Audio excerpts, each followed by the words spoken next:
And welcome to the 5th round of the World Cup in the year 2000. Phil Liggett along with Paul Sherwin, and this the 35th Amstel Gold Race.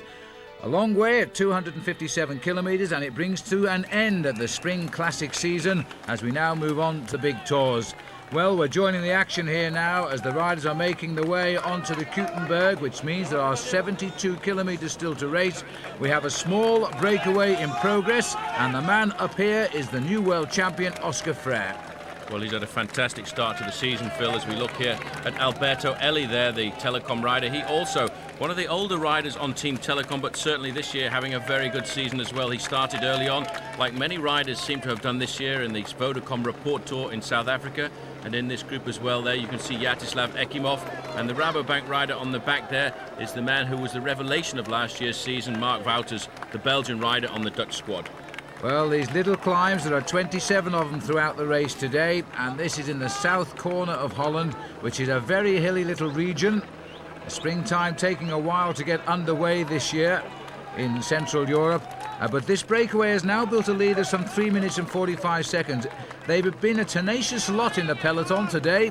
They've been catching everything and holding the race together in one big bunch, but this group has managed to break the elastic, at least for the moment. Interesting to note in that group as well, Phil, Dmitry Konishev in the white jersey there of Fassa Bortolo. He's a member of this new team, a new Italian team, which has been led by Giancarlo Ferretti, the former team manager of the Ariostoia squad. A great team manager who's pulled together a pretty impressive team this year. And in that team, the leader, obviously Fabio Valdato, had a great start to the season with a good performance in Milan-San Remo. But it seems to me as if Konishev is kind of having a rebirth to his career, because he had talked about actually retiring from the sport. He felt he was getting a little bit too old, but this season he's been very much to the front. Well, a new team for him as well this year. Now, let's look at the peloton here. Martin Den Bakker flashing through in his Dutch Championship colours. A lot of US postal boys right to the fore. Lance Armstrong among the starters today as well, after his brilliant ride 1 year ago. And Michael Boogerd here too. Erik Zabel is the World Cup leader, having had so far a tremendous season, only failing to score in Liège-Bastogne-Liège, as we're looking now again at the race under pressure.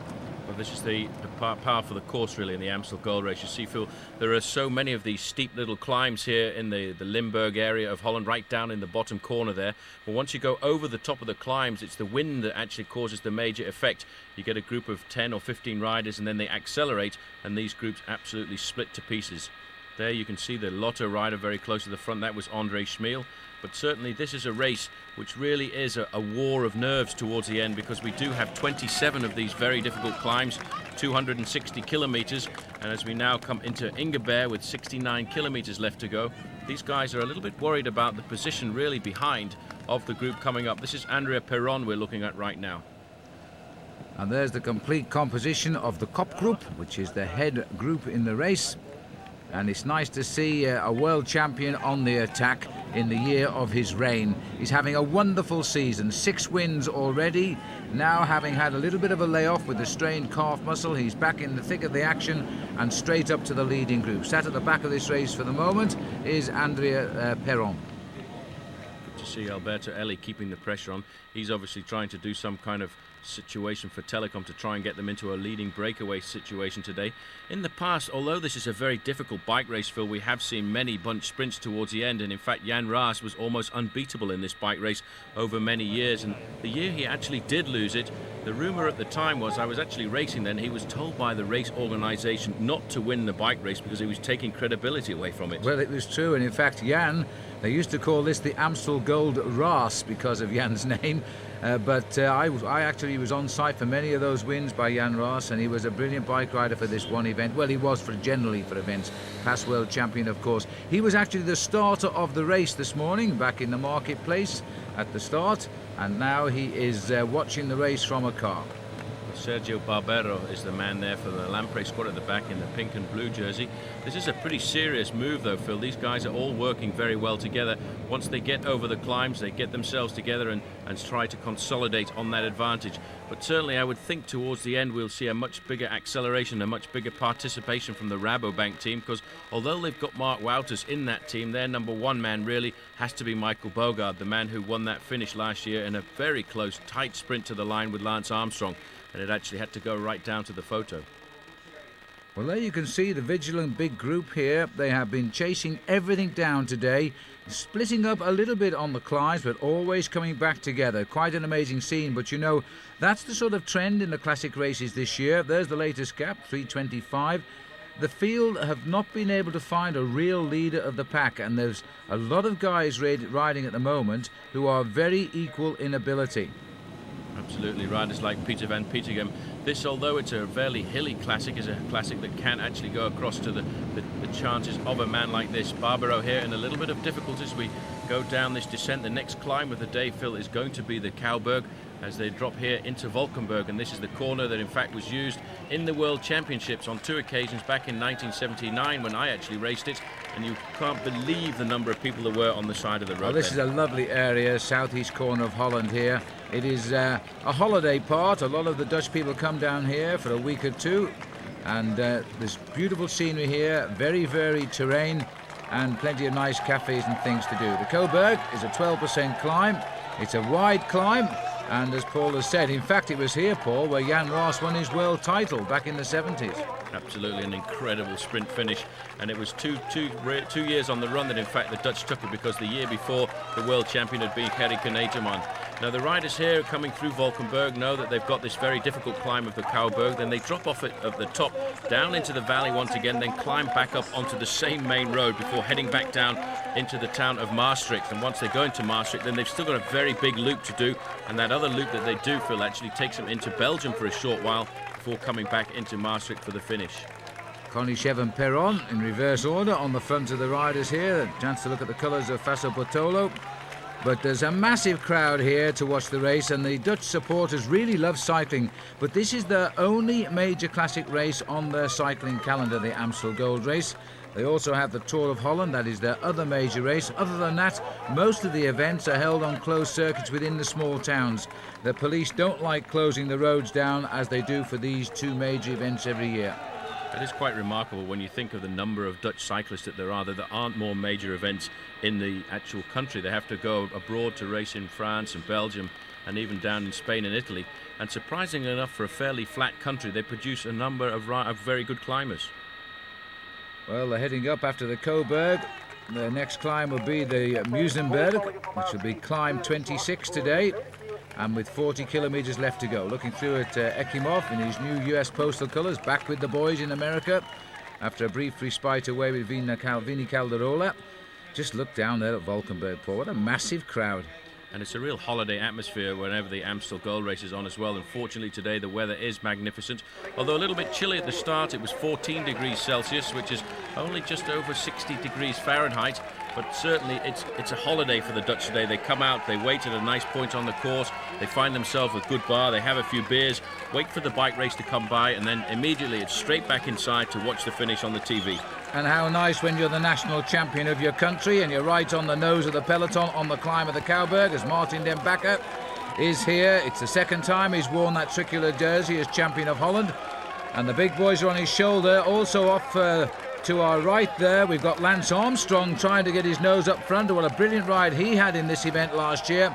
And I think his form, little and sure, is coming good for his defence of the Tour de France. Well, I reckon his preparation has been ideal. It's just about the same as it was this time last year. And Armstrong certainly not overweight like some of the other contenders for the Tour de France later on in the season, because amazingly enough, earlier in the year I saw Jan Ullrich Phil at the Vodacom Report Tour. He was looking in pretty good shape. He came back to Europe, put an awful lot of weight on. On the other hand, Armstrong has had a very difficult winter with a lot of places to visit, a lot of presentations to go to, but still he's managing to get himself slowly into the form which should bring him a good attack at that title, the Tour de France, a victory again this year after a magnificent performance last season. Well, Markus Zberg setting the tempo on the front here now, and he's come up that at a very quick rate, but there's others willing to work here. Looks like a Palmans rider, or is it... Looks like it might be David Rebellin actually, who's moved up to the front there. He's on the new Liquigas team there, that is an Italian team, and he's come up here to try and put in a fine performance in these hilly classics. We saw a lot of him in Liège-Bastogne-Liège just a week ago, but in fact that little acceleration has split the field over here, and this is an attack coming from André Schmiel.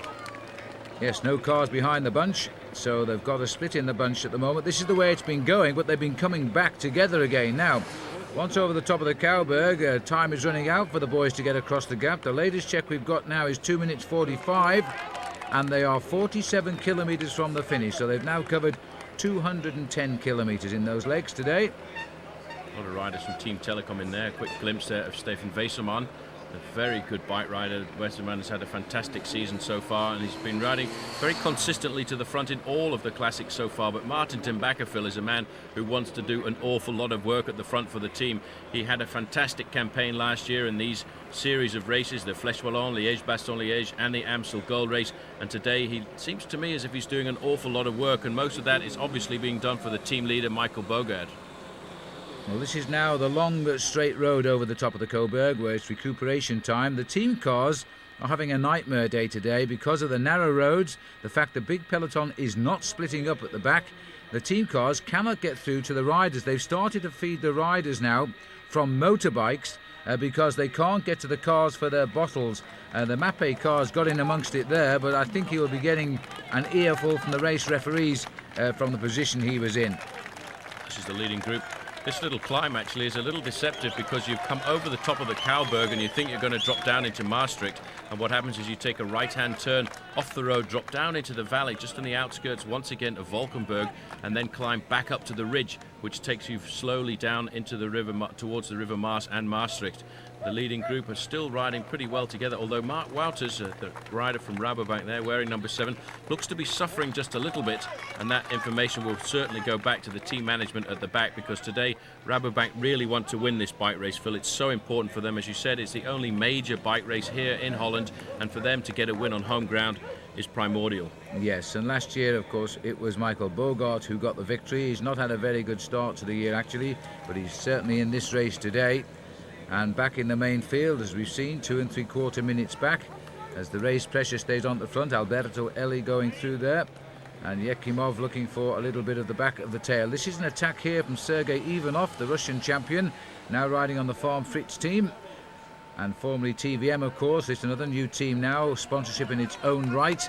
And this man has some tremendous speed in those legs. He tries to rip away from the front, but you see, they'll let nobody go today, Paul. This is very unusual to see such a big bunch at this stage of the Amstel. Absolutely, there's a huge bunch, and it is on the final circuit, once we've actually gone through the finish line in Maastricht and out onto that final loop, that the attacks are going to come, and I feel certain that then the main field will split. This is what it looks like at the back, though, and it's certainly not very easy at all. The US Postal rider right on the back of the group here is Tyler Hamilton, and that's not the place that he's normally used to at the moment. But let's not forget, Tyler Hamilton is thinking about prospects further down the road, especially the month of July, when he's going to be very much called upon to help Lance Armstrong at the Tour de France. Complex year for the top riders this year with the Olympic Games. It always is, of course, but it's not just the Olympic Games this year. It's a long way to Australia to compete in them, which means you're taking a big slice out of your cycling season at the time when you really can't afford to do that.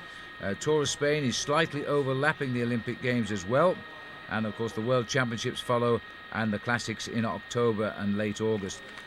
This is Zbigniew Spruch, so it's amazing to see this guy. He's had a fantastic Classics campaign so far, Phil. We've seen him aggressive in every round of the World Cup so far. So strangely enough, even riding very well there in Liège-Bastogne-Liège just a week ago. He's a very adaptable rider. He had a great Paris-Roubaix, a good start to the season in Milan-San Remo as well, and he's always prepared to have an attack. Stefan Wesermann now has decided he's going to leap out of the front to try and toughen the race up for Telecom. He's another man that's having a wonderful year too on Telecom. We think him as a new professional, which he isn't, of course, but he's only just really become a big figure in the whole scene of professional cycling. As a man in the peace race, the Berlin-Prague-Warsaw it used to be called, he has had tremendous results there. I think he's won it 3 times. But now he's mixing it on the top team alongside Ulrich and Zabel. This man is coming out in his own right. Absolutely, he's a very strong rider. You can see the build of him though, Phil. He's a very squat rider on the machine. He has got a very good sprint when it comes down to the end of a lot of these bike races, and he's now got away over the top of this climb. He will now have to face again the long main road down into Maastricht, and when they do come into Maastricht, they've got that other very tricky and difficult loop. But the main field, as you've said, Phil, once again, not letting anybody really get too far off the front of the pack, because I think they want to keep it together to have a real showdown on this final circuit.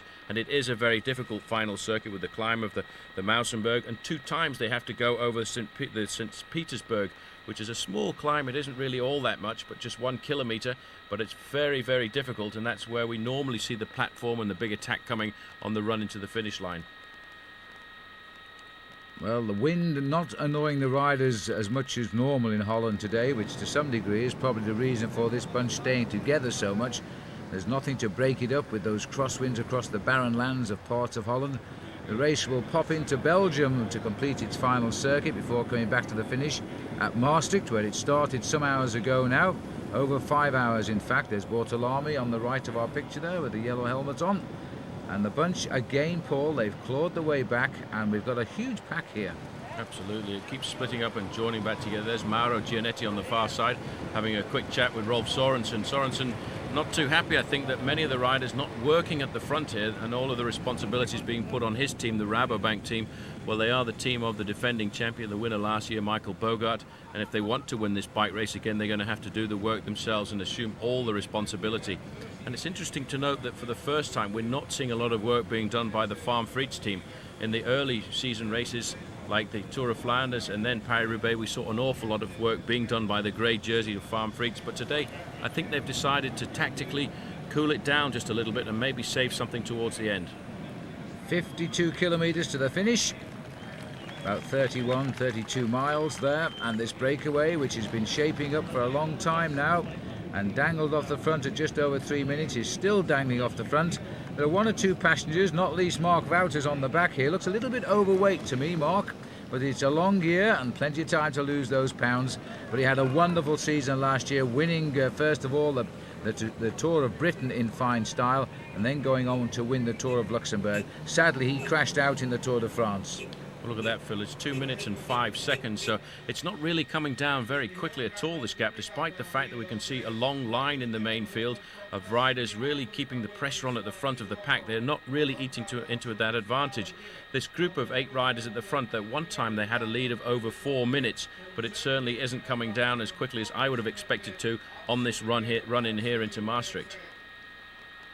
Well, even Maastricht has got complicated street furniture these days. The team cars are relieved. At least they can get up alongside their charges now and have a word. It looks as though these might be trying to get through to the head of the race and up to the 8 leaders. They're not going to, because it's such a complicated route through here. This is a route that takes the riders on a small way to get into Maastricht, and then in a few moments' time they'll have to cross over the River Maas, and then they will go through the finishing line, and once they cross the finishing line they will head out onto that small loop that actually takes them across the border and into Belgium for a very short while, and some very difficult climbs as well. Well, these team cars have been waiting absolutely ages. One hasn't got through, but they are trying to get up to that leading group of 8 riders, and there's the warning with the red flag there about the split in the middle of the road. Certainly the Fassa Bortolo car's got through. He's gone up to the leaders. He's got 2 men up there in Perron and Konishev. But the tempo being done, this looks like the style of Andrea Tafi here at the head of the peloton. They are keeping a good tempo, and the gap is still not big. Words of advice now. That's Sergio Passani, the team manager of the Mapei squad at the moment. And it is so rare, Phil, to see a world champion riding so aggressively as this man, Óscar Freire. Amazing to think that last year he had just 14 days of competition before he went to the World Championships and leapt out of that pack in the final kilometre to take only the 2nd world title for Spain, which is quite remarkable when you think of Spain as one of the great cycling nations. They've only had 2 world road racing champions. Eddie Mazzolini's the Polti rider. That's new colours for him, ex-Seiko. And looking at Dmitry Konishev there, looking for his car, as is Andrea Perron. There's Ekimov. It's coming down. 2 minutes now because Vesemani's gone back into the field. And it's a very tenuous lead. This bunch is enjoying the chase, I think, but they're not splitting up at all. Onto the Petersberg now. Well, this is the Petersberg. It's right after the finishing line. It's a very difficult climb, and very often you can see the main field split up here into small little portions. These are the 8 leaders. They're still surviving, Phil, and they're now on the way to the little lap that takes them out into the countryside of Belgium, then coming back here to Maastricht for the finish line. The top of this climb is very often the launch pad for somebody to try and jump away on the final attempt at this climb, because they come up this climb with just 5 kilometres to go before the finish. But at the moment you can see these guys are keeping very much together, trying to work as a very good group, as a good unit, and they seem to have been doing that. But certainly number 7 on the back here, Mark Wouters, trying to get his hand into his back pocket and get some food out there. It's very much the policeman for the Rabobank team, and I think he's had the order not to work with this group any longer. Well, tradition dictates that the Amstel Gold Race is a battle between all of the Dutch-sponsored teams, and they would actually destroy their own chances rather than see a rival win, because they don't like victory going to a rival team in this Dutch event. Back to the front here, Servais Knaven of Farmfried setting the pace. And just on these narrow roads, the opportunity is rife now to go for it, but nobody is actually breaking this field up. They certainly haven't decided to go forward yet. Stefan Weissermann was the telecom rider, very close to the front and still riding in the top 10 or 15 places, Phil. I caught another glimpse of Lance Armstrong, and maybe he's thinking of a little bit of revenge last year, because he feels that he was a little robbed in that victory in the sprint towards the finish line, because Michael Boogerd sat on him on the way down to the line and only just managed to get by him in the sprint. And I think a little bit more experience in sprinting, and Armstrong may well have been able to get the win there, but it was so close on the line. And we also had that incident with the motorbike, the press photographer, that caused the accident when the 4 riders were together, and we'll never know if Markus Zberg could have pulled off the biggie. This is Filippo Casagrande just holding on to the back there, brother of his more famous Francesco, and he's having a difficult time on the climb now. The thing is that on these narrow roads, you see, you're forced into a long line and you have to slow down, then it really hurts to accelerate again. And there is an acceleration. You can see the long line of the main field there. 1 or 2 riders getting popped off the back over the top of St. Petersburg here, and the work now is starting to come from the Farmfried team on the front. We've seen consistently Servais Knaven in the grey jersey. Knaven is turning out to be a very good worker for the team. We are here in the streets of Maastricht. You see, we've gone through the finishing line, over the top of St. Petersburg, and this is the finish that the riders will come down a little bit later on, when they will just have 1 kilometre to go. But unfortunately, they're now going to head out onto a large loop into the countryside. Well, let's see if they can hold it together. They are far from safe here. In fact, I would say they're not going to make it unless somebody livens this group up a little bit. There's 2 riders from the Fassa Bortolo team, but they don't seem to be doing just more than what they have to. Mark Wouters is not doing anything whatsoever. There's the world champion Óscar Freire, wearing that jersey with pride. 6 wins this year already. Look at this, Phil. Somebody's taking a shortcut around the corner there. And that's the problem, actually, with racing in Holland. There are so many of these directional islands, so many of these central bands down the road, which are very steep concrete bands, that in fact it does cause a whole lot of confusion, and everybody's now trying to keep in contact with the bike race. Well, it's every which way as far as the riders are concerned, and when they're scrabbling, let's watch the picture down bottom right there. There's the lone rider. Actually didn't make the corner at all. He did a little bit of cyclo-cross there, and then good decision to go left, and he's got back in the race. I wonder who he was. Well, you can be certain that his team mechanic will be checking that out, and he won't be too happy, because the riders use very special tyres for bike races like this, and the mechanics look after them, and they scrub them with a brush, they scrub them with sponges. And when a rider at the start rides through a parking lot or takes to the side of the road, the mechanics are not too happy about that. Eddie Mazzolini. And this is a word in the ear of Dmitry Konishev. Speaks fluent Italian, of course, has an Italian wife, but he's Russian. And in fact, the team cars are now relieved, because they've at last got up to their charges. They must have felt rather deserted, these boys, because the narrow roads have meant no help at all for them. Bottles have been sent up on motorbikes, but they're now able to give them a full layout of what's happening behind. This car coming through now, in fact, is the car of the race director. And the race director of the Amstel Gold Race these days is, in fact, Leo van Vliet, a former top professional rider who raced on the top rally squad for many years. And I know Leo pretty well, and he's definitely pretty happy to still be involved with the sport. Yeah, most interesting character. If I remember rightly, he beat you in your amateur days, Paul, didn't he? Yeah, he certainly did. He actually beat me in a race called the Criterium de Vainqueurs at the end of the season in a small town called Colchester. And ever since that, we always had a pretty good laugh about that. Well, he did anyway. Well, that's Leo driving the Mercedes on the right. Very nice car for the day. And this is Óscar Freire here, wanting to get on with it, but they're not really at all coordinating now. All the presence of the vehicles here has sort of knocked any coordination out of them. They're more interested now in speaking with the management. Yeah, that's always a big problem when the team management comes up to a breakaway like this. Once the guys have been working well together, there always is a little bit of disorganization coming in when 2 or 3 riders go back for bottles, or they want to take their coats off, or they want to take their arm warmers off. You lose a certain amount of impetus. Óscar Freire, though, is looking pretty good in here, but you can see, Phil, on the main field, this is Cervéis Caernarfon on the front. The speed is completely different. They've picked it up an awful lot here in the main group, and certainly I think they're going to start to eat into that advantage, which last time check we got was 2 minutes, and when we get another one, I'm sure it'll be a lot closer to the 1 minute margin. There was still an awful lot of riders doing nothing here, although believe me, there are men being tailed off the back at regular intervals. Quite well-known names as well, so the form is differing. This is the last World Cup event of the current series until the season resumes after the big Tour de France. And Erik Zabel so far, and he's in here somewhere, I haven't seen him at all today, is a good leader of that competition. He's never really bothered with the competition before. He only rode a couple of the events last year, and the points he scored on those couple of events would have given him a 9th place overall. But there is a minimum qualifying number of races you must ride, so Zabel didn't appear in the overall result last year. Well, it's amazing to see that, in fact, Erik Zabel is going to have a hard time living out this season, Phil, because it was reputed he'd done 20,000 kilometres of training before Milan-San Remo, and he will have put another 5,000 or 6,000 in since then. So certainly he's going to have to take a break, I would think, after this race, the Amstel Gold Race, if he wants to be competitive at the Tour de France, and then further forward down the season for the Olympic Games in Sydney. There's an attack here, and this is split up. There's an attack. This has gone at the front of the race here, and I'm not sure, but that's Eddie Mazzolini in the Polti jersey, being joined by Eli, I think Konishev and Freire. So we missed the attack, we were with the bunch, but they've suddenly split this field, and gone now is Ekimov and Wouters, among others.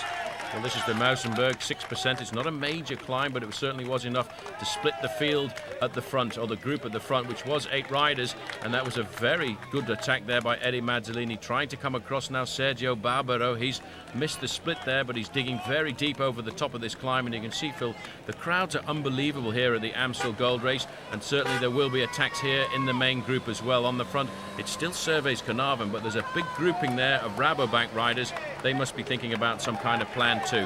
Well, there's Cervéis up there, but I'll tell you what, also gone there was poor Andrea Perron, caught on one leg by the attack of Eddie Mazzolini. We'll see if they get back together once they're over the top of the Mausenberg, which is the 26th of the 27 climbs. There are, in fact, 30 climbs in this race, but they don't count 3 of them for some reason, and just a total of 27 is a part of the competition. Well, the field here on the same climb is still keeping steady tempo. Let's get back up. These are the 3 dropped riders here, because that is Perron, and we've also got ahead of him Ekimov and Wouters, and they look as though they're finished because there's huge tracks of daylight in front of them now. Well, that's not going to be too good for Rabobank, and they certainly now must come to the front of this bike race. They were counting on this man. There's the gap there, 21 seconds between the leading 5 riders and the 3 who've been tailed off. But more importantly, I think, Phil, where is the main field? Because they are hammering along behind, and certainly they will be boring down. You can see them clearing the gap now between these 3 riders and the bunch, so certainly I reckon the main field cannot be too far behind the whole of this bike race. Yes, they've sent the neutral service car there, past the 3 on the right to the leading 5. Here comes the Express, driven by the Farm Freets boys, and trying to get this breakaway now brought back together, because they're running out of time here now. We're running out to inside 40 kilometres to go. They need to close it down, but if they do close it down, we are going to be treated, I think, to a bunch sprint of a massive bunch of riders here, and that hasn't happened really since the days of Jan Ross, I would think. Absolutely. I can't imagine that that's going to happen, Phil, because there are some very difficult climbs still to come. Those 3 have actually been brought into the fold by the main field, I reckon now, or they're about to be at the moment, and the gap just 39 seconds. Andrea Perron is the man at the back there. Vyacheslav Ekimov doing his job today for the US Postal Service team. But Ekimov has had a very good start to the season, Phil. We saw him win the 3 days of La Panne, which is regarded by everybody as a pointer to the Classics condition. And then he rode a great Tour of Flanders and a very good Paris-Roubaix as well, helping George Hincapie again to a top performance there. And Mappe must be absolutely delighted with the way Óscar Freire has suddenly become a big man. When you win the world title and you've done nothing in your life, and then all of a sudden you're thrown in at the deep end, but they are bringing him through nicely. But he is living in the best company. Those 6 wins were not easy wins for him. As you can see now, he's enjoyed this breakaway in the Amstel Gold. I'm not so sure it's going to stay away, but clearly he's got a lot of strength there. He certainly has. He's a fantastic bike rider, and I think he's very lucky to have changed across to Mapei, because they will build him and actually develop and work with him over the next few years. As we look now at the distance between the leading group of 5, Phil, and the group of 3 behind, it's just inside the 1 minute mark, and the main field, in fact, at the moment as we look, is right on their tails. There's one long, thin line of bike riders down there now, and it's the Rabobank team who are pulling it along. The gap is about 1 minute 20 now, so they've halved it, and they're closing in slowly but surely. But it's still a fair way to go. There's still another couple of good climbs as well. We're around about 35 kilometres to go to the finish. We've still got 3 more climbs to go, Phil, and the most difficult one obviously is the Eben, which is the next one up, followed by the Hellenby, and then the final climb of the day, St. Petersburg. This is Rolf Sorensen on the front, and you can see now a change in the tactics at the front of this bike race, because a lot of the Rabobank riders now realise that they don't have a man in the break, and the responsibility certainly is theirs if they want to win this bike race again. Still, it is a fairly large group left at this stage of the game, and a lot of orange jerseys now coming to the front. Well, the whole point of putting in the Hallenbay climb at the end was to break up any possibility of a bunch finish. Well, I'm not so sure. These boys have been coming back every time they've gone over the top of a climb. All the Rabobank team are here now to try and shut down this attack, and so too the Farm Frites. So it's a one-on-one as far as the Dutch are concerned, and that's the shortest gap we've had for a long time. They've got them down now to 57 seconds. There's Tyler Hamilton just creeping into the shot there, so feeling a little bit better in the latter part of this bike race. I haven't seen Lance Armstrong for a short while, Phil, but I do believe that he is still in the race at the moment, and if he is showing the form that he was showing this time last year, he must be pretty close to the front of this group of what is around about 65 bike riders now. I would say, yeah. But only one team, possibly 2, doing all of the pacemaking here. The rest are waiting for an opportunity to see if this leading group, which is now down to 5 from 8 riders. This is the day that Holland closes its roads to a big-time race, the Amstel Gold Race. Started in the mid-60s, this event, and I must say I've seen most of them over the years, and there's been some excellent racing because of the nature of the course. This is a very strange pattern today, though.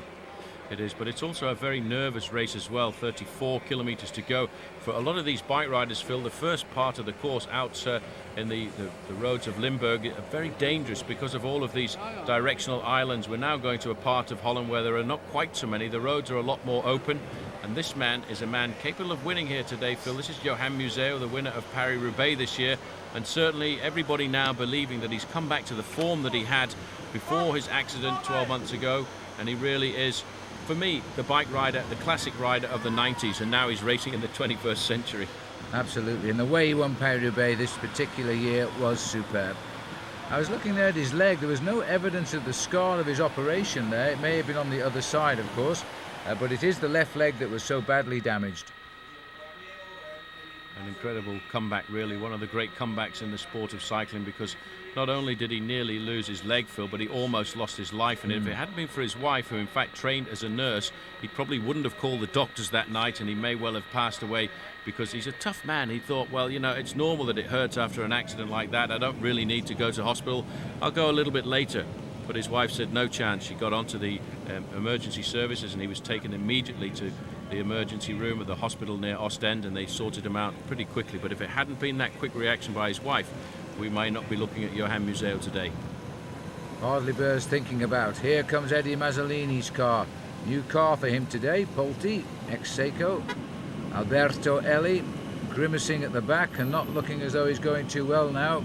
And the poor old team car can't get through. Try the near side. Well, let's not forget Alberto Elli is probably one of the oldest bike riders in this breakaway, Phil. He's pretty close to 34 years of age. He's been around for an awful long time, but he certainly is riding very well, and he's a man that can be counted on, especially for the Telecom team when they go through to the Tour de France later in the year.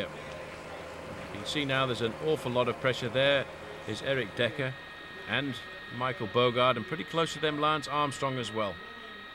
But now you can see the leading group of 5 there as we look back down the road. You can see the main field have certainly eaten into that advantage, and pretty shortly I think we're going to see what we call in Italian gruppo compacto, everybody together.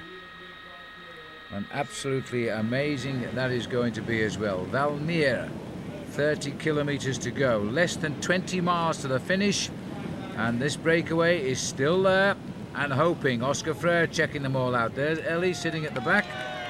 As Paul said, he's a bit long in the tooth these days. He turned pro, in fact, back in 1987. So he's one of the gentlemen of the professional peloton. He's had a few wins. He's won something like 25 races. He's actually held the King of the Mountains jersey at the Tour de France as well.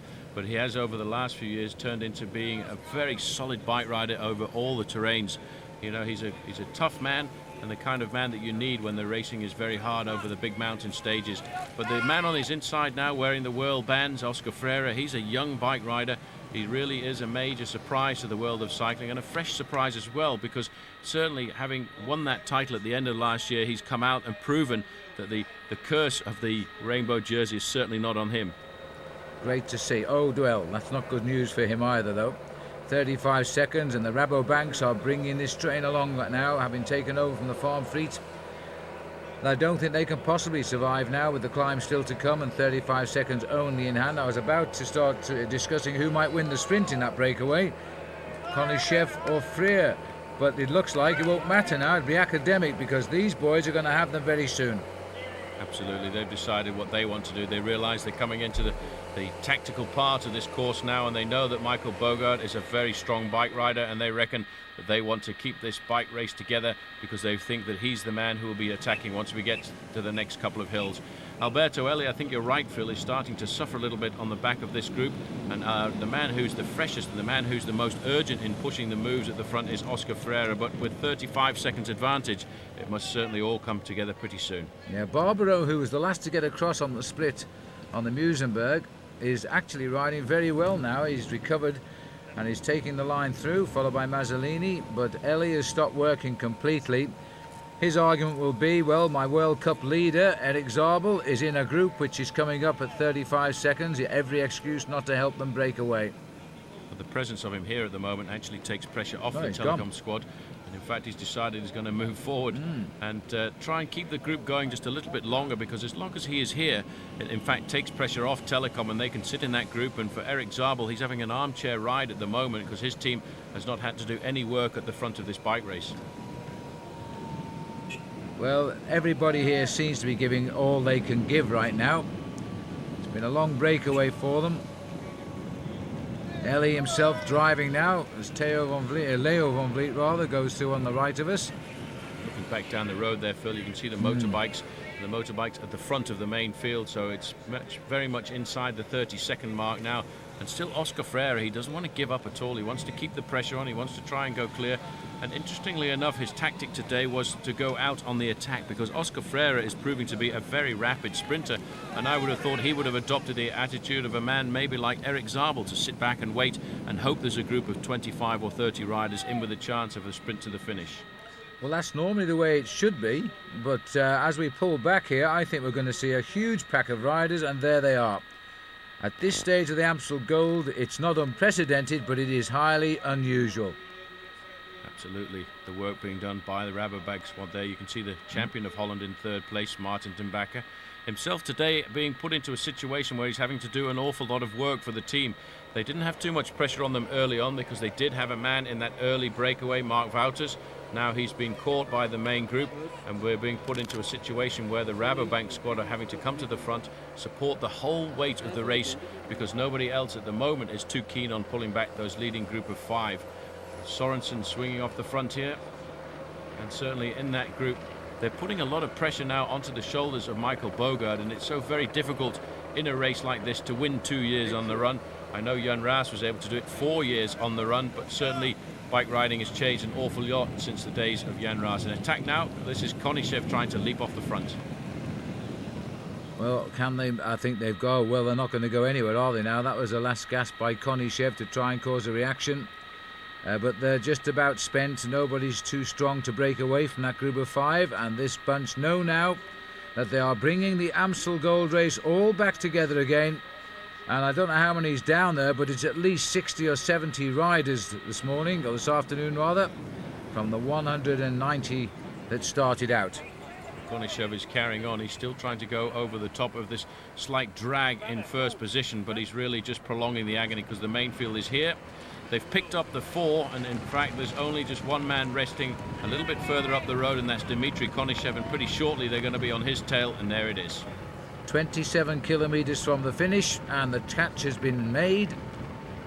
Now the riders waiting for who will make the next move. We've still got the steep climbs to come, and maybe the organisation who slipped this climb in a few years back to try and stop bunch sprinting may be very wise here now, because they may get a group away on that final climb. It's only a short stabby climb, but it could hurt the legs. The next climb will be the climb of Eben. And moving to the front there, Phil, a lot of US postal riders getting into the action as well. Maybe they're trying to set something up for Lance Armstrong. Armstrong so far has had a pretty easy bike ride here in the Amstel Gold Race, and he is the kind of man who's got the explosive acceleration on these short climbs in the Limburg part of Holland here to get away and force a group of 5 or 6 riders clear. Now, big chance now. A lot of riders in here are going to feel their chances have suddenly been enhanced. They'll know how they're feeling, of course. Sprinters can start drooling a little bit, I think. We haven't seen the World Cup leader Zabel, but we understand he is in that bunch. There's been no reports to the contrary, and he's been hiding nicely, but he's going to start thinking again now of more World Cup points at this point. Absolutely. Now a little discussion here at the front. This is Laurent Van Bon from the Rabobank team having a quick word on the far side with Mark Wouters, who was in that breakaway a little earlier. Yeah, I wonder what he's saying to Mark. Mark's giving him first-hand impressions of what it's like to be out front for half the race, and he slipped to the back now. Van Bon hasn't had any performances this year yet. He's a rider that tends to come to form around about June, so he may be a little bit early for him as they come off these beautiful streets in Holland, these residential streets. But they do have a lot of problems in Holland now with traffic furniture and humps and sleeping policemen, as they call them. Well, everybody's getting a little nervous now, Phil, because next on the agenda is going to be the climb of Eben. And over the top of that, there's only around about 25 kilometres to go to the finish line. Saint-Simeon, 4.5%. 27th climb of the day. 2 or 3 riders, 4 riders managing to force off the pace, but you can see the big line there of the main field. They really are putting pressure on themselves at the moment, trying to get at least a small group of riders clear off the front of this pack. Well, the big team surely can start manoeuvring now. US Postal trying to get in here. Here comes an attack by André Schmil. Schmil always can smell opportunities. This man knows when to make moves and test the water, and he's giving it a go now. Certainly moving forward there as well. The Mapei rider looks like Paolo Bettini, the winner last weekend of Liège-Bastogne-Liège. And this is a huge group, Phil. Look at that. It's very rare to see so many bike riders in with a chance at the end of the Amstel Gold Race. Here is the champion of Holland, Germany, I should say there, Udo Boltz. He's not riding as well as he was over the last couple of weeks. He shouldn't be riding so close to the back. And Rolf Sørensen still fighting to try and find some form after an early season accident, and it's harder and harder as you get older in the career to get over a difficult problem like that. And Sørensen, although he had done a lot of work earlier on, finding himself pretty much now near the rear of the pack. Well, he won't have much longer to go. He's been around for such a long time, Rolf, and he's won some great races in his career. We'll miss him out the peloton though, because he's been a regular for 15 years or so. Another attack. This looks like Bettini, is it? It is Bettini trying to get himself off the front. It's not a very steep climb here at the moment, but it's really come out to the front, and he is hammering. He must feel like a changed man, Phil, after winning Liège-Bastogne-Liège. We're now coming into Houtin, Saint-Simeon. It's only a small climb. It's hardly a climb to be called anything at all, 4.5%. But that acceleration has really put the cat amongst the pigeons, and there's a rider from the Lamprey taking over the chase at the front. But it's the only way is to break this field. It could be Ballerini, big Ballerini on the front now. The crowd here must be extremely surprised to see the whole field coming through Saint-Simeon. They actually have got a slight advantage here, Phil. They've pull themselves off the front of the main pack, but they've decided that's no good. And on the back of that group was Vainšteins, but here in the group is the World Cup leader, Erik Zabel, wearing number 48. He's still in with a chance. Now, they're going to have to get rid of this guy before the finish if they want to make sure that they can win the Amstel Gold Race, because Zabel is having a fantastic season. So he was there all of the time. We hadn't seen him. We thought he was. Now he knows he has a real chance here of major World Cup points. He is a specialist in the big finishes, and at the moment, that's the way the Amstel Gold is setting up to be. I think the last group sprint we got was taken out by the former East German Olaf Ludwig, which was about 8 or 9 years ago. And normally it's small groups of very rarely more than 30 or 40 men. Well, I'm not sure there's going to be a bunch sprint today, Phil, because the time seems to arrive when a lot of these riders want to attack. There's an Once rider going off the front there, and it may well be Laurent Jalabert. Jalabert is in this group, but it's a much smaller rider, so it could well be that it's David Echavarria. We've seen him riding so well over the last 2 weeks or so. But Once now coming to the front of the bike race. We're seeing so many different teams coming to the front now, Phil, trying to put the pressure on this event. And also reminds me, Paul, we haven't seen anything of Laurent Jalabert either. He's in there somewhere too. Absolutely, but Team Telecom are very attentive. A lot of pink and white jerseys very close to the front. And Stefan Weserman is the man there in third position. Weserman really is a hard worker. He's not scared of going to the front of a bike race and doing as much work as possible. Well, Once, the team that's always supported the World Cup events, although for the Spanish they never seem to do well in the World Cup races. The same applies to Kelme. But Benesto are rarely seen here. And now another terrific attack here. Now this is the only way they're going to break it up. Keep on launching it with lots of power, but they've got to have people willing to come forward and carry it on. That was Spruch, and immediately onto his tail was Andrea Taffy, and Stefan Weserman once again looking for the move today. Stefan there on the left-hand side, but Taffy, boom, immediately across and onto his tail. All back together. Weserman sits up and plays around in his back pocket there. Jeroen Blijlevens, the Polte rider, one of the big transfers of this winter season coming across. Surprising to see Jeroen Blijlevens still in with a chance as well, Phil, because Blijlevens normally has a very difficult time here at the Amstel Gold Race, and he will be moving forward now to try and hope that if there is a split on the next couple of climbs, he's going to be in the front half of the main field. He too is a man really looking for good early season form, because he hasn't had the start to the year that he normally has. And that was Sergio Barbaro, who was in the breakaway there, who was just touching Blijlevens. And at 22 kilometres to go, it looks as though the Telecom boys, Ralph Aldag on the front here, are now driving for Erik Zabel. Zabel must have said something to them, because they've taken control now. And look at this ripper off the left. Well, that's Taffy. You can't mistake that style, straight out of the main field. He's a great bike rider, Phil. I love to see him racing. He uses the motorbikes all of the time. He tries to catch out the cameraman just to get a little bit of a slipstream off that machine. And he's not doing anything wrong at all. It's the motorbike from the TV who has to get out of the way. Oh, well, that was an absolute scorching attack, because I thought the bunch were going pretty quickly till Taffy came by. But I would think that right about now, his legs are screaming. He's a star. I really love to watch him race. He's unbelievable, the style of him when he comes out of the pack. Let's just have a look at that one more time. You know, they're going full bore. There's Aldag on the front of the main field looking for his teammates, and bang, Taffy hits them. Well, that's a fabulous attack, and that's the way to do it, but I'm not so sure after an effort like that you can keep it going. This has been a very quick race today. It's in excess of 41 kilometres an hour as we go under 20 kilometres from the finish now, but it's not an easy 20 kilometres. Certainly isn't. We've still got two very difficult climbs. 91 there. We could get a quick glimpse of Peter Van Petegem. He's a good bike rider, Van Petegem, and he certainly will be looking for a chance here to come out with a victory, because it looks at the moment, Phil, as if we are going to be treated to a very large group, because we still have got at least 50 bike riders in with a chance here of taking out the Amstel Gold Race. Well, it's a long straight road, hardly conducive at this point to a breakaway, but there's 4 or 5 riders trying to get it all together here. This is Taffy, and this is the next man coming along. It looks as though it might be Weserman.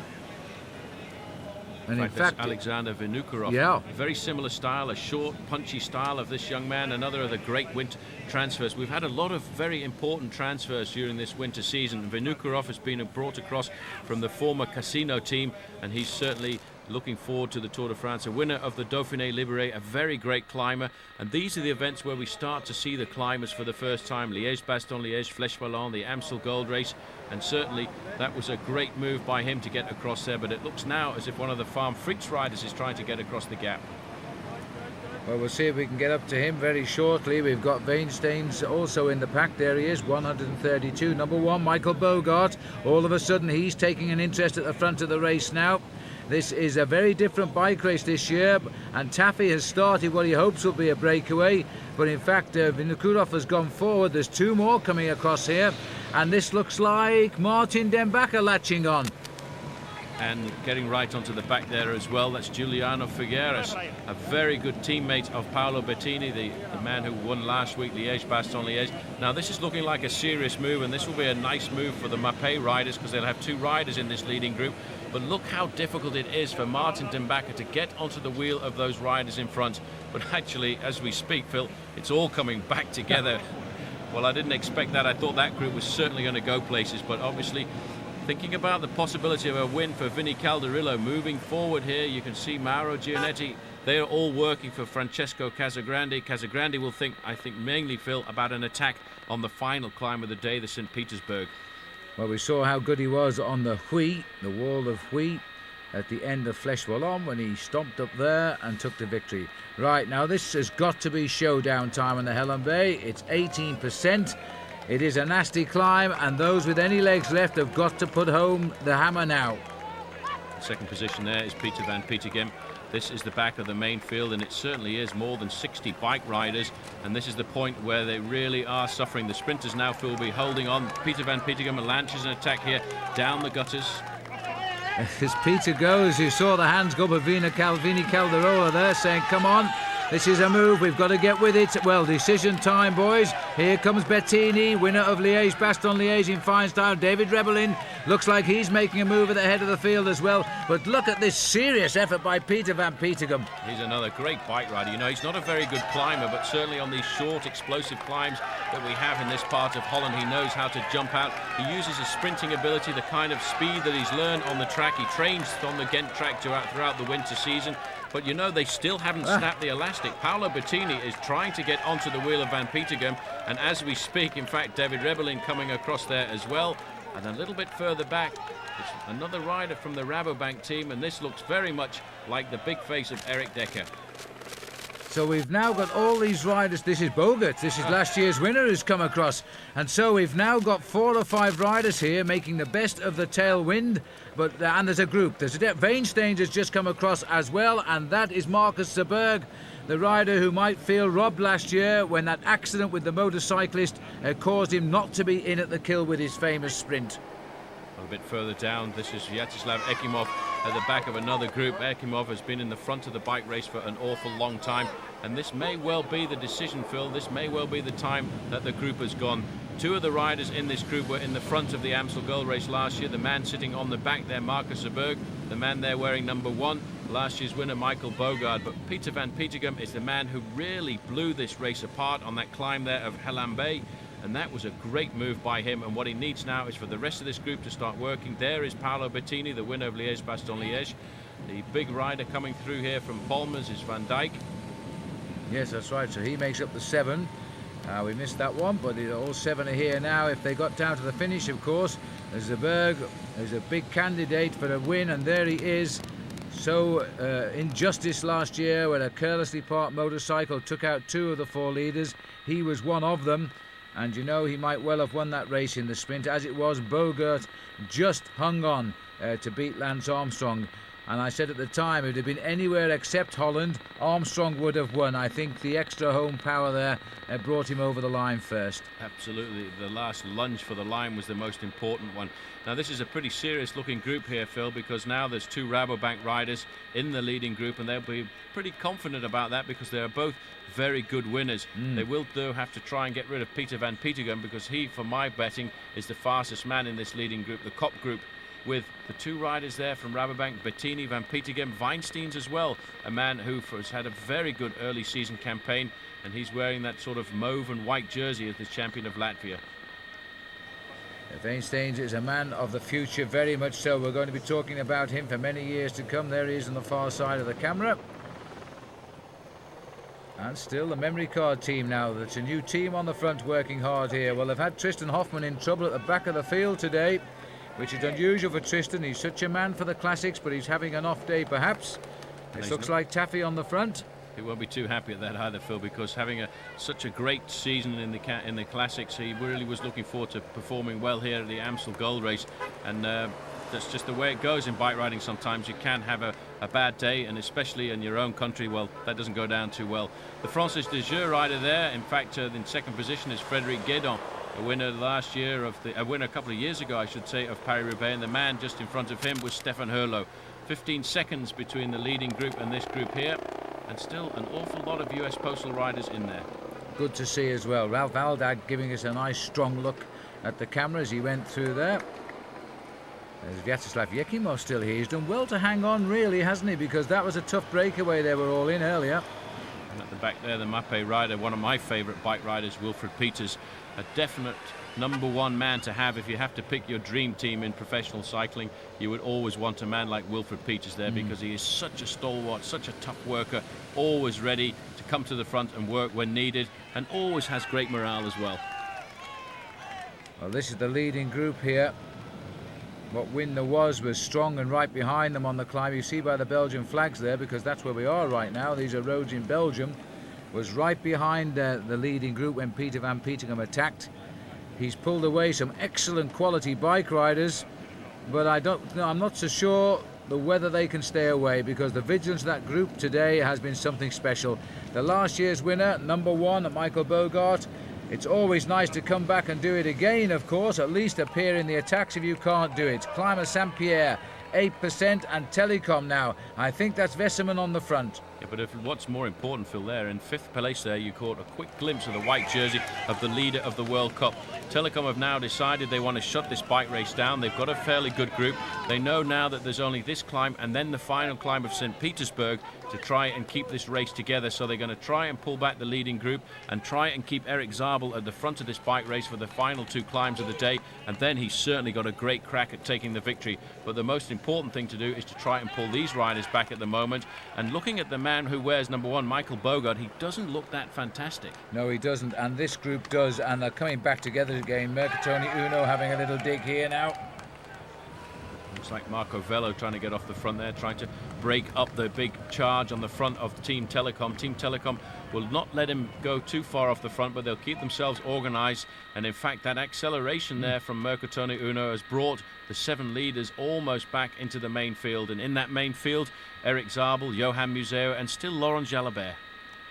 It's impossible to pick a winner right now. This group is going absolutely nowhere as we turn back towards Holland.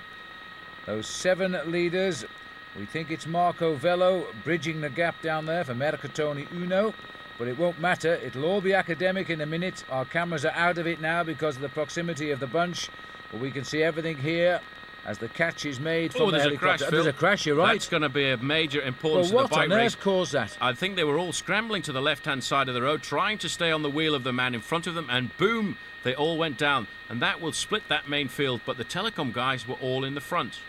Well, there's the split that we see, and I wonder if our cameras realised it, because I don't think they have actually. The helicopter's continuing the race. Well, we saw what appeared to be a pile-up. They split the field, don't know who's in it at the moment, but we've now got 3 bunches here trying to make echelons in the crosswind. Well, that was unbelievable. They went down like a bag of potatoes, and it was certainly somebody touching the wheel of a rider in front. And still, this will give the advantage a little bit to the riders off the front here, because a certain amount of chaos will come. Let's take a look at that once again. Well, what's to the right of our picture here? And goodness knows how it came to happen on the road. There it is, a touch of wheels. The 2 riders have gone, possibly 3. They must have touched wheels, Paul. Unbelievable the way they went down. They just went down, bang, and then they were on the ground. It's one of the riders from Faso Bortolo who's gone down there, I would think, because this is the rest of the main field trying to move forward to the front of the bike race. It could well have been somebody like Andrea Perron who was involved in that, but the guys we're looking at now are the guys who've been blown away from this Amstel Gold Race at the moment, and they are not really in with a chance of a kill. Right, as we look here at the race leaders now, still struggling to come together as they descend off the climbs. They're all together again. We are hearing that, in fact, Laurent Dufaux has been involved in that crash and is out of the race and possibly on his way to hospital. So let's hope he's okay. Well, that's really unfortunate for Jalabert because he was having a pretty good race. He rode very well last week in Liège-Bastogne-Liège. He did a very good Flèche Wallonne, so his season was starting to hot up. And I hope for Laurent Jalabert that it's not too much of a problem there. This is the big river, the Mars, the Meuse, they call it in France. And this is the race where we cross over and then head down towards Maastricht for the very last time. And very shortly, Phil, we will be looking at that final climb of the day, the St. Petersburg. We're back towards Holland again, and that was Bettini leading the charge. These riders are sticking together like glue today. I must borrow some of that when I go out with the boys training, because this has been a very, very good race in many ways, but disappointing in others because the riders are just allowing nothing to get away. They're scrambling it back together again, but there's a split now, and ironically caused by the crash, and it looks to be 16, 17 riders up there.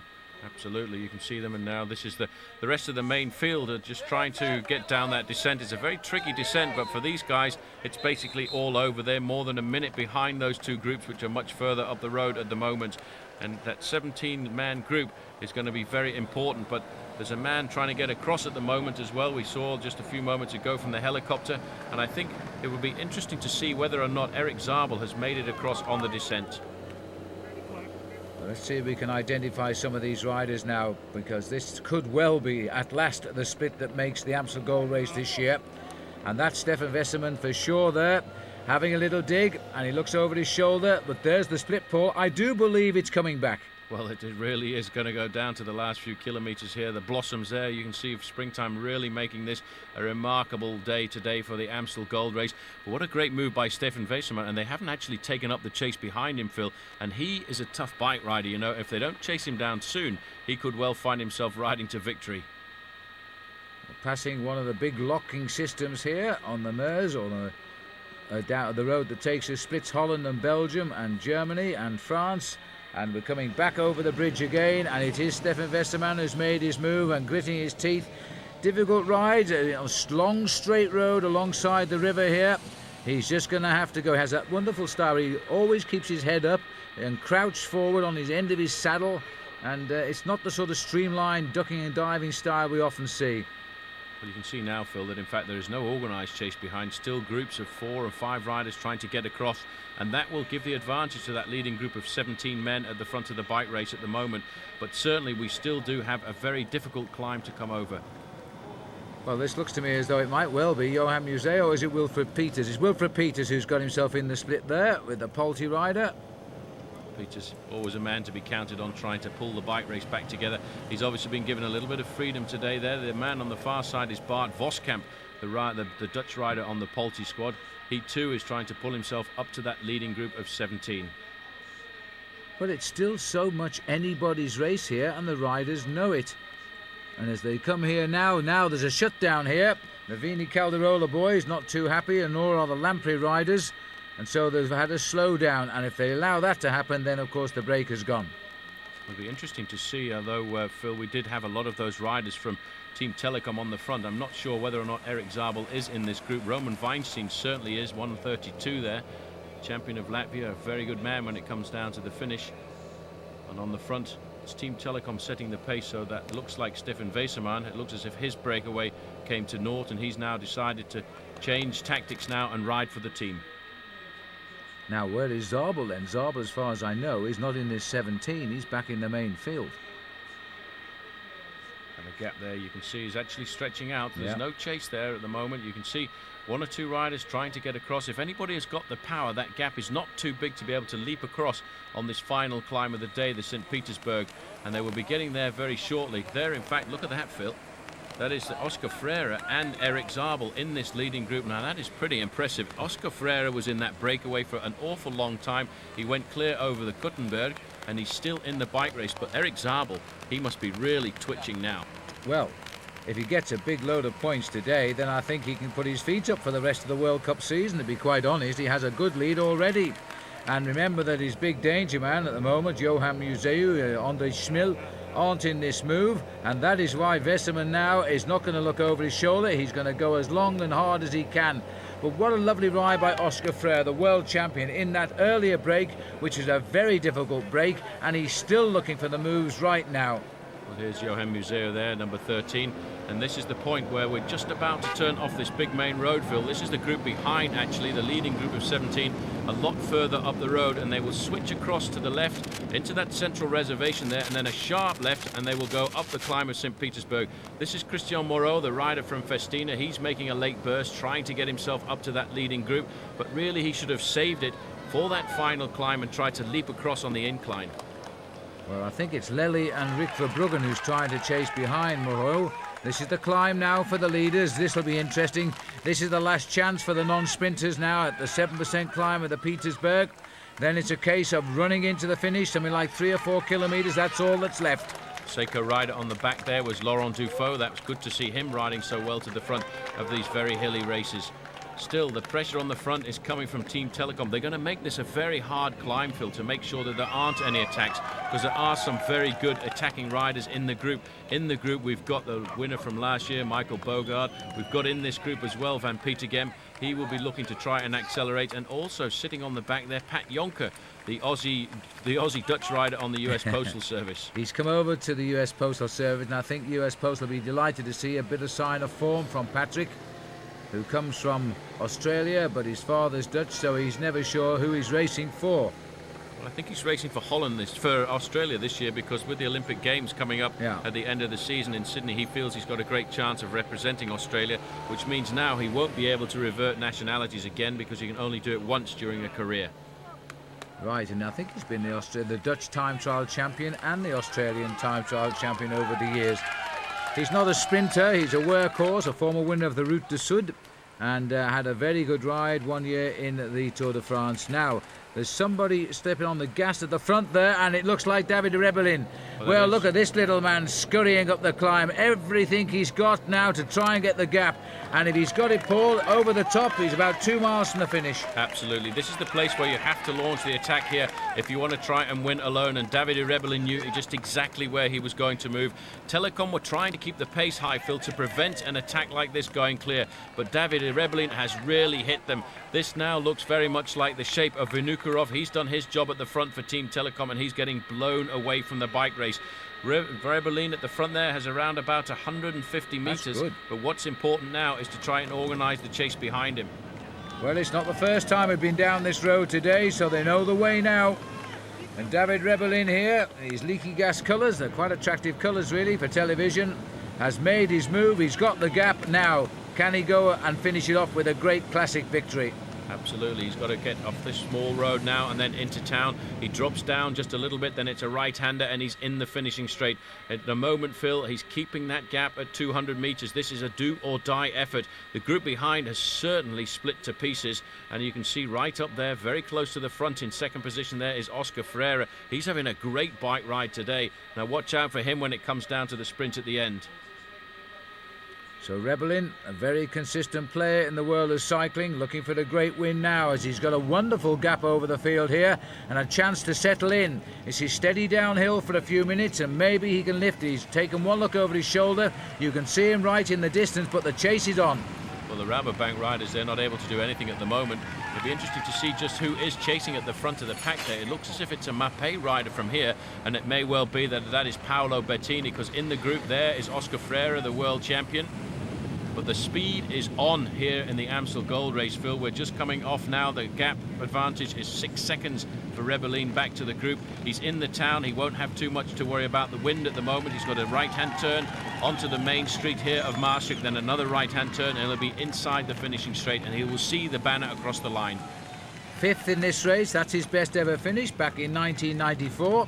Not quite the same course then, but even so, he knows the route as well as anybody. He's a slightly built man, doesn't have a sprint. He's got to hang on here. It's a very, very long run-in, and we're now onto the main road into the town centre here. They look to me from the air as though they are closing it down. Well, it still looks to be around about the 100 metres. Somebody's taking up the pace, making at the front a change of leaders on the front of this group. Very shortly we'll be inside the 1,000 metre banner, and there it is. And this group is really hammering down. Pat Jonker taking up last position. We're going down now alongside the bridge which takes the cars over the River Meuse, or the Maas as they call it here in Maastricht. And he's now very shortly going to turn right here, Phil, and he will be in the finishing straight. Well, this is a fabulous effort, Paul, by these riders, but I think Rebellin, you know, he's thrown down the towel, but surely he can't hold off the sprinters. He hasn't got the gap. Well, he's got to keep going, but look on the front of the main field, the pink and white jersey there, that is Stefan Weissermann. Right up behind him in the bunch there is the man who was the world champion, Óscar Freire, and the leader of the World Cup, his own teammate, Erik Zabel. Moving up there, Andre Schmiel as well.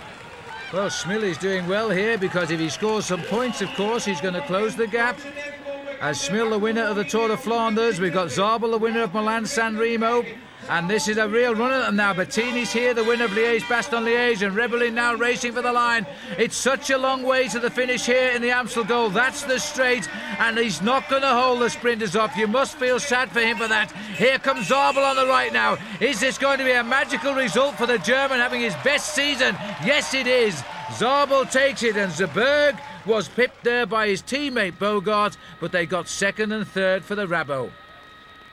Fantastic sprint there, Phil. We can see that Rabobank were trying to get themselves into the finish, but they couldn't do it. A flying Erik Zabel, and he's got maximum points. So there is the melee down at the finish. This is the sprint finish here by Erik Zabel. Round 5 of the World Cup, his first win in the Amstel Gold. And my goodness me, that man surely is well on his way to winning the trophy as we now go into the halfway period, where we take a break from World Cup racing and go back into the big tours of the year 2000. A very different Amstel Gold Race, a tenacious bunch, and at the end of the day, taken out by the World Cup leader, last year's champion, beaten in the sprint, Michael Boogerd. He should feel happy about that. And Markus Zberg getting third, and in fairness, that's a great result for Zberg after his big disappointment last year when he was almost in at the kill until he was knocked off by a motorbike. It was a different Amstel Gold Race. Whether it was a great one, I'll leave you to decide. For Paul Sherwin, I'm Phil Liggett saying, see you all again shortly.